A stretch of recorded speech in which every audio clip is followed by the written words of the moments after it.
Oi, eu sou o Luca Caixeta. Quando você pesquisa um autor no YouTube, você geralmente acha ou um resumo da vida e do trabalho dele, ou uma análise de uma obra específica. Eu vou tentar fazer um pouco dos dois neste vídeo, que vai ser sobre Olavo Bilac, o príncipe dos poetas, um dos fundadores da Academia Brasileira de Letras e o principal expoente do parnasianismo brasileiro.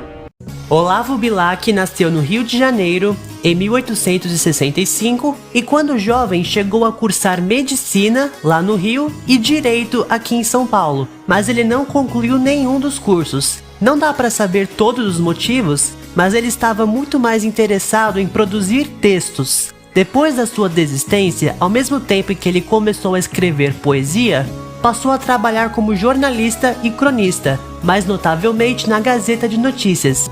Antes de falar sobre a escrita de Olavo Bilac, não dá para ignorar um momento histórico muito importante dentro da sua vida: o regime do Marechal Floriano Peixoto, que assumiu a presidência do Brasil em 1891, após a renúncia do Marechal Deodoro da Fonseca. Esse governo foi marcado por disputas de poder, por conflitos, por movimentos de resistência. O Floriano combateu ativamente a revolta da Armada, conflito entre a Marinha e o Exército, e a revolta federalista, disputa entre dois partidos pelo controle do Rio Grande do Sul. Na primeira, o presidente teve apoio da Marinha dos Estados Unidos no combate com a Marinha brasileira, que confrontou o Exército por sua falta de espaço no governo. E na revolta federalista, Floriano apoiou o Partido Republicano Rio-Grandense. Ele venceu essas duas revoltas, mas esse cenário bélico provocou uma falta de apoio que impediu Floriano de indicar um sucessor antes do fim de seu mandato. O Bilac fez oposição proclamada ao governo de Floriano e por isso foi perseguido e preso mais de uma vez. Inclusive, perto do fim desse regime, ele e o poeta Magalhães de Azeredo publicaram o folhetim Sanatorium, sob o pseudônimo coletivo Jaime de Ataíde. Sanatorium mostrava dificuldades da sociedade brasileira durante a fase inicial da Primeira República, com destaque para os intelectuais e os jornalistas. A obra do Bilac em si faz parte do parnasianismo, escola literária que priorizava a estrutura do poema, a escolha do vocabulário, o jogo de palavras. Essa escola é oposta ao romantismo, que é sentimental, subjetivo e exibe questões sociais. No parnasianismo, o poeta se coloca pouco no seu texto, que acaba não sendo algo tão pessoal. E aqui os aspectos sociais, políticos e filosóficos são irrelevantes, não importam para a escrita, que é objetiva, descritivista, racional.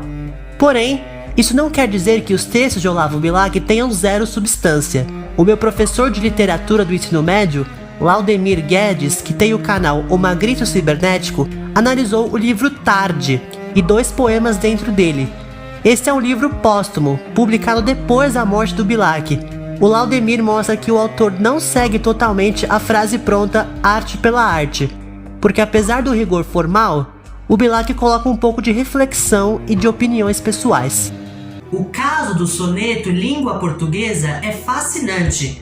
Se eu o lesse sem nenhuma informação sobre ele, eu não iria entender do que se trata. Mas depois do vídeo do Laudemir, eu percebi que na verdade a história do poema é fácil, direta, acessível. O poema começa com última flor do Lácio, inculta e bela. Pense agora no idioma latim como sendo uma planta que nasceu no Lácio, região onde fica Roma, onde fica o clube de futebol Lazio. Dessa planta vão surgir várias flores, que são as línguas originadas do latim. E justamente o português é a mais recente dessas línguas, a última flor que surgiu dessa planta que veio do Lácio. O Bilac acha que o português não tem o mesmo charme, a mesma elegância de outras línguas latinas, inclusive mais pra frente, afirmando que o português era desconhecido e obscuro, não tendo o status de respeito nessa época. Porém, ele ao mesmo tempo reconhece que ali existe beleza, por isso ele chama essa língua de inculta e bela. O autor vai além, utilizando a palavra esplendor, referente a algo maravilhoso e cheio de vida, mas fazendo um contraste com a palavra sepultura, já que o português é descendente do latim, uma língua morta. O Bilac compara o português com a mineração, onde existe a separação entre o ouro e o cascalho. O ouro seria os elementos de valor da língua portuguesa, que estão escondidos no meio do cascalho, a parte impura, informal e deselegante do idioma. E no fim da segunda estrofe, há um jogo de aliteração que reproduz os sons da tuba e da lira.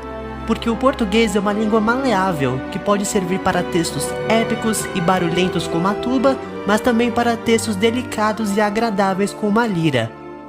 E na parte final, o soneto se transforma no seu propósito central, que é ser uma carta de amor ao português, mas a variante brasileira do idioma. O Bilac faz referências ao Agreste, ao Amazonas, ao Oceano Atlântico, à mãe dele, e também ao fato de esse ser o idioma em que o escritor Camões transmitiu todo o seu sofrimento. No caso de A um Poeta, o Bilac faz um tutorial para quem quer ser poeta.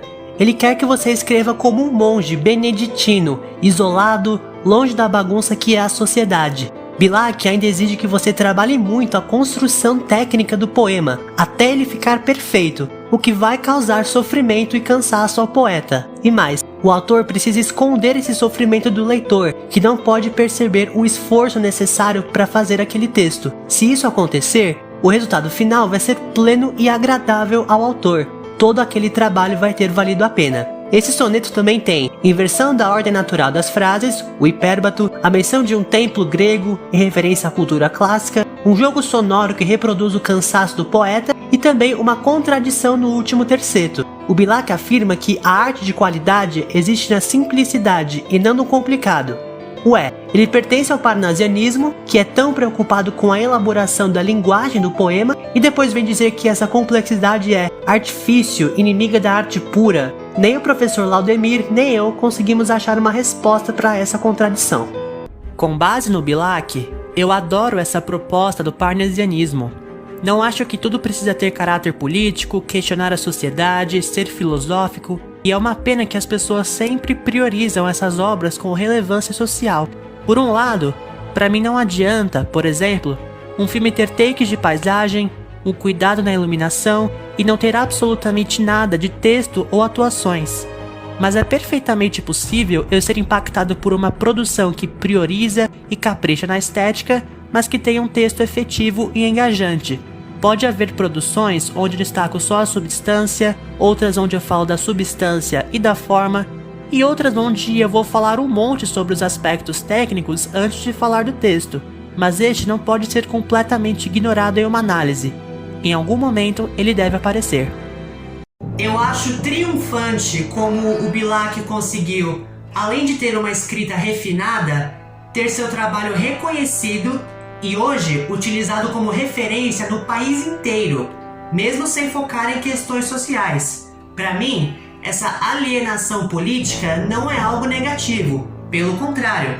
Se bem que ele conseguiu fazer uma carta de amor ao português brasileiro e fazer um texto de conselhos a poetas aspirantes. Portanto, não é verdade que o parnasianismo não tem nada de conteúdo além do seu formato.